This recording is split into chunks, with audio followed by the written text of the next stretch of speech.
नमस्कार दोस्तों। इस वीडियो में हम जानेंगे विश्व की सबसे प्राचीन सभ्यता कौन सी है। सुमेरियन संस्कृति में मिले मंदिर और पुरोहितों के निशान से उलझी गुत्थी। तो वीडियो में आगे बढ़ने से पहले दोस्तों चैनल को सब्सक्राइब करके बेल आइकन जरूर दबा दीजिएगा, क्योंकि ये बिल्कुल फ्री है और इससे हमें बहुत मदद मिलती है। सहस्त्राब्दियों में अनगिनत सभ्यताओं का उत्थान और पतन हुआ है, लेकिन रिकॉर्ड पर सबसे पुराना कौन सा है, इस बात को लेकर वैज्ञानिकों के बीच अभी भी मतभेद बने हुए हैं। हालांकि करीब 30 साल पहले इस सवाल का सीधा सा जवाब लगता था, जब लगभग 4000 ईसा पूर्व सुमेरियन संस्कृति का प्रारंभिक चरण मेसोपोटामिया क्षेत्र में सबसे पुरानी सभ्यता के रूप में उभरा था, जिसका ज्यादातर हिस्सा अब ज्यादातर इराक में है। लेकिन पिछले कुछ दशकों में वैज्ञानिकों के बाद और भी कुछ ऐसे सबूत लगे हैं जिसने विश्व की सबसे प्राचीन सभ्यता की पहेली को और उलझा दिया है। सुमेरियन सभ्यता से उलझी पहेली।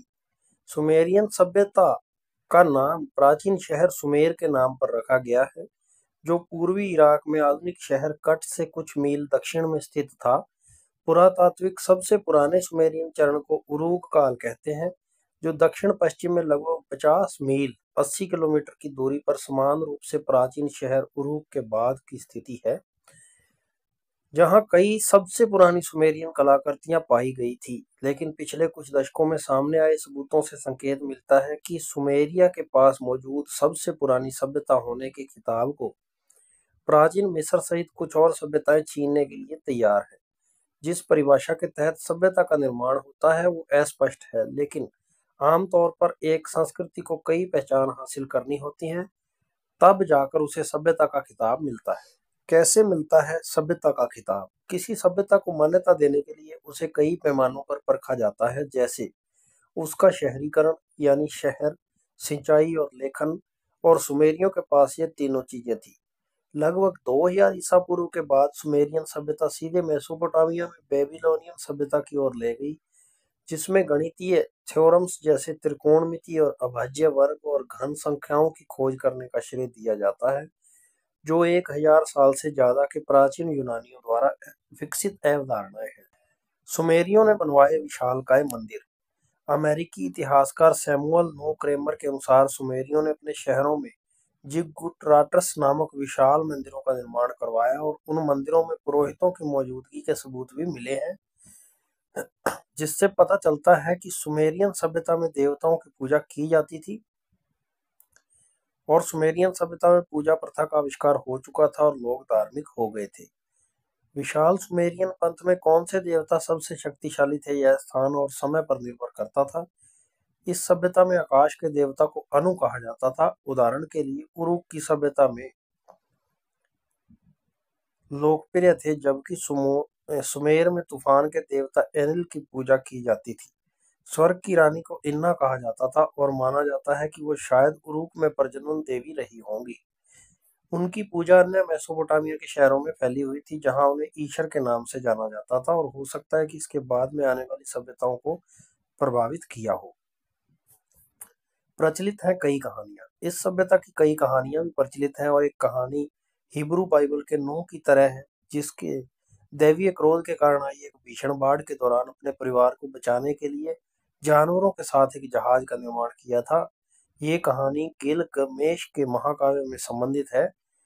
पुरातत्वविदों को लगता है कि यह मूल रूप से लगभग 2150 ईस्वी पूर्व की एक सुमेरियन कहानी थी, जिसे सदियों पहले हिब्रू संस्करण लिखा गया था। कुछ विद्वानों का तर्क है कि अन्य सभ्यताएं सुमेरियों की तुलना में उतनी ही पुरानी या उससे भी पुरानी हो सकती हैं। फिलाडेल्फिया के पेन संग्रहालय के बेबीलोनियन खंड में सहयोगी क्यूरेटर और संग्रह के रखवाले फिलिप जोन्स ने कहा कि मैं कहूंगा कि मिस्र और सुमेर मूल रूप से अपने उद्भव में समकालीन थे। मेसोपोटामिया में अभी भी रहस्य बाकी। दशकों से इराक भीषण युद्ध और अराजकता में फंसा रहा है, और अभी भी इराक अशांत ही है। लिहाजा पुरातत्वविदों के लिए मेसोपोटामिया की साइटों तक पहुंचना मुश्किल हो गया है, और पिछले कई सालों से एक भी पुरातत्वविद इन साइटों पर नहीं पहुंचे हैं। लेकिन मिस्र के वैज्ञानिकों ने मिस्र में सभ्यताओं की खोज के लिए खुदाई जारी रखी है। जोन्स ने लाइव साइंस को बताया कि इसका परिणाम यह हुआ कि मिस्र में पुरातत्वविदों ने अपने सुमेर के शुरुआती लेखन की खोज कर ली है, जिससे पता चलता है कि प्राचीन मिस्र की सभ्यता का सबसे पुराना चरण लगभग उसी समय उभरा था जब सुमेरियन का प्रारंभिक चरण था, और यह सभ्यता लगभग 4000 ईस्वी पूर्व में अस्तित्व में रहा होगा। सिंधु घाटी सभ्यता को लेकर दावे। वहीं मिस्र और सुमेरियन सभ्यता के अलावा सिंधु घाटी सभ्यता को लेकर भी कहा जाता है कि दुनिया की सबसे पुरानी सभ्यताओं में से एक हो सकती है, जो कि अब अफगानिस्तान, पाकिस्तान और उत्तर पश्चिमी भारत के कुछ हिस्सों में स्थित है। पहले ये भारत का हिस्सा हुआ करता था और कम से कम 3300 ईस्वा पूर्व तक के सबूत सिंधु घाटी की सभ्यता से मिले हैं। यहाँ किसी कलाकृतियों ने इस सभ्यता की अवधि और प्राचीनता के बारे में कई बातें पता चली हैं, लेकिन हमें सिंधु घाटी में बहुत शुरुआती चीजें अभी भी मिल सकती हैं और सबूत मिलने की संभावना। जोन्स ने कहा कि यह मुझे आश्चर्य नहीं होगा अगर हम फिर से खुदाई करें तो हमारे हाथ अभी भी बहुत कुछ मिल सकता है। हालांकि जोन्स को संदेह है कि हिंद महासागर के किनारों के साथ शुरुआती व्यापार के इन शुरुआती सभ्यताओं को विकसित होने में मदद की है, जैसे लाल सागर के पास मिस्र की सभ्यता का विकास, फारस की खाड़ी के उत्तरी छोर पर सुमेरियन सभ्यता का विकास, और सिंधु घाटी सभ्यता जो पूर्व हिस्से में मिली, लेकिन यहाँ के लोग संसाधनों की खोज में दूर दूर तक जाते थे। उन्होंने कहा कि मेरी आंतरिक की भावना यह है कि हिंद महासागर में शायद कुछ व्यापार नेटवर्किंग चल रही थी और शायद किसी तरह की और सभ्यता भी रही होगी। तो दोस्तों, आज की वीडियो में इतना ही। आपको हमारी वीडियो कैसी लगी हमें कमेंट करके जरूर बताएं, और अगर आप चैनल पर नए हैं तो चैनल को सब्सक्राइब करके बेल आइकन दबाना ना भूलें। तो फिर मिलेंगे आपको एक नई वीडियो में एक नए टॉपिक के साथ। तब तक के लिए नमस्कार।